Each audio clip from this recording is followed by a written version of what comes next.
हालिया में प्रधानमंत्री का बयान आया कि भारत का इतिहास आदिवासी समाज के बिना अधूरा। इस पे आप क्या कहेंगे? आपका चैनल को सबसे पहले जोहार। देश की प्रधानमंत्री ने जिस तरह से इन्होंने बयान अपने आप को लिए हैं और जो विचार इनके ऊपर में आया है, काफ़ी सराहनीय विचार है। लेकिन ये दुर्भाग्य की बात है कि आज देश की आज़ादी का जो ये आश्वासन मिलती है, ये 75 साल के बाद में कोई ऐसा पहल करने के लिए या किसी के अंदर में ऐसा कुछ विचार उत्पन्न हो पाया है।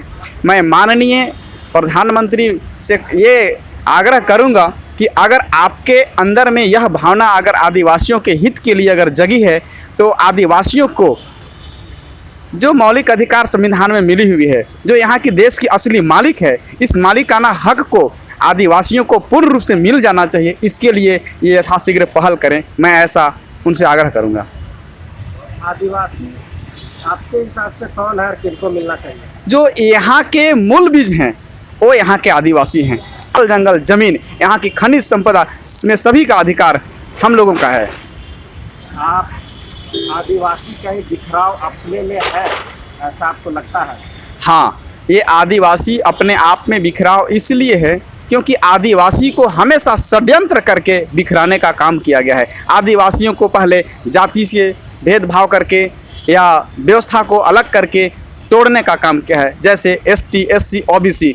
एसटी ओबीसी क्या है? ये कहाँ से पैदा हुआ है? आदिवासी तो ऐसा कुछ नहीं था। ये व्यवस्था बना करके हम लोगों को तोड़ करके और ये राजनीतिक तंत्र को, अपना राजनीतिक व्यवस्था को और अपने कुर्सी को बनाए रखने के लिए ऐसा षड्यंत्रकारी योजना है। इस पे मोदी जी का कोई पहल होना चाहिए?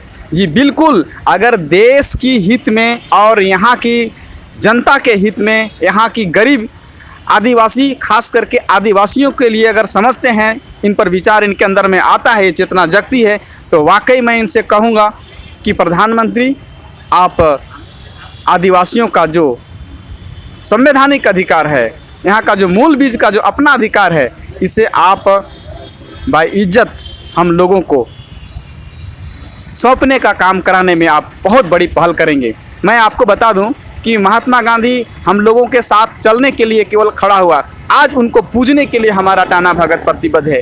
और अगर इतना बड़ा काम करेंगे तो शायद मोदी को भगवान के जैसा हमारा आदिवासी समाज मानेगी। इसलिए मैं आग्रह करूंगा कि अगर ये वाकई देश हित के लिए चाहते हैं, हमारा ये आदिवासी समाज की सुरक्षा, जल जंगल की सुरक्षा चाहते हैं, तो वाकई ऐसा पहल कर पाएंगे। और देश की सबसे सर्वोच्च चोटी पर बैठे हुए जितने भी पदाधिकारी हैं, पदासीन हैं, ये सभी इस पहल को करेंगे, ऐसा मैं मानता हूँ। आप सत्याग्रह आंदोलन कर रहे हैं, जनजातीय क्षेत्र और आदिवासी भी हैं, महात्मा गांधी का नाम है, क्या उस योग्य व्यक्ति आप मोदी को समझेंगे?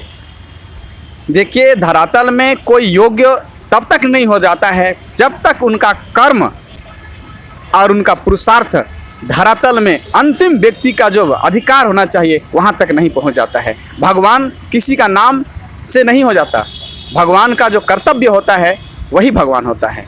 इसलिए मैं तब तक उनको मैं वो चीज़ का संज्ञा नहीं दूंगा जब तक कि कोई अंतिम व्यक्ति, मतलब जमीनी से जुड़ा हुआ जो मूल बीज है, उसको वो चीज़ को प्रावधान नहीं करा देते। आप जिस मांग को लेकर के यहाँ पे सत्याग्रह पे बैठे हुए हैं, अंतिम व्यक्ति को और आदिवासियों को कितना लाभ होगा? मैं मांगने के लिए तो नहीं बैठा, क्योंकि ये सरासर हमारा है। मैं सिर्फ और सिर्फ कह रहा हूँ कि जितने भी विदेशी आक्रमणकारियों के जो संतान अभी भी यहाँ पर पल फूल रहे हैं, जो बढ़ रहे हैं, ऐसे लोगों को आप बाहर करो, हमारा व्यवस्था से बाहर करो। और ऐसे लोगों को आप पूंजीपतियों को और भी पूंजीपति बनाने में आप लगे हुए हैं। आप एक बड़े पूंजीपति नीरव मोदी जैसे ऐसे लोगों को, बहुत से ऐसे कुछ उदाहरण लोगों का आप अरबों रुपया को आप माफ़ करते हैं, लेकिन एक गरीब किसान का पैसा अगर ऋण लेता है बैंक से तो उसको आत्महत्या तक करने की मजबूरी स्थिति हो जाती है। तो आखिर ऐसा क्या है? आप इनके प्रति क्यों नहीं हैं? हमारा ही अपना जल जंगल जमीन का, अपना खनिज संपदा का टैक्स आज कोई दूसरे लोगों को बचाने के लिए, दूसरे लोगों को सुरक्षा देने के लिए खर्च कर रहे हैं, लेकिन आज यहाँ की जो मूल बीज है उसके साथ जो समस्या है उसको पूछने के लिए भी कोई नहीं है। मैं भूषण टाना भगत।